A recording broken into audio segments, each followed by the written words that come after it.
Hey guys, Joe Podge here. Sorry I'm using my phone for this. This problem is specifically for the 2000 Nissan Maxima. This is a fix for something. If something's happening, if car's not working, let's put the key in the hole right here. We're going to put the key in the ignition and turn. No crank, no turnover. The lights on the dash aren't even coming on. Isn't that weird? I'm turning. Nothing's happening to the car. Look. Turning. Nothing's happening. The lights aren't coming on. No crank, no turnover. If this is happening to you guys, well, for one, let's go look at the battery. So I already popped the hood for the demonstration. Well, look at that. This is the positive of the battery. This is the negative. You got to check the battery if this is what's happening to your vehicle. This is called the terminal. This little connecting piece, all this, not that, this in this circle, connects to the negative part of your battery.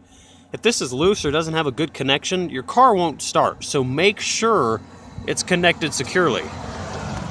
As you see me touching it to the metal, the terminal, the lights flicker, as you see. Now let's put it back. You see the sparks? This has to be connected securely. If it's stripped, as mine is, I got to get a new piece. If it's stripped, broken, or not on right, you'll have a faulty connection. Now it's on secure.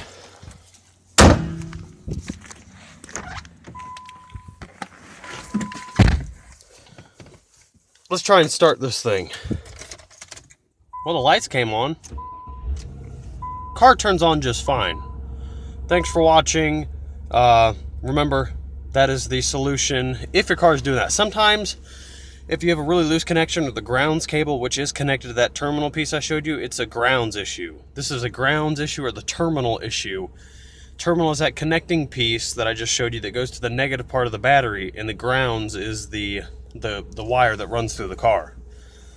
So now my car's running just fine. Now if it's turning over, it's cranking, or if it's cranking just doesn't want to start, it's ticking when you go turning the key.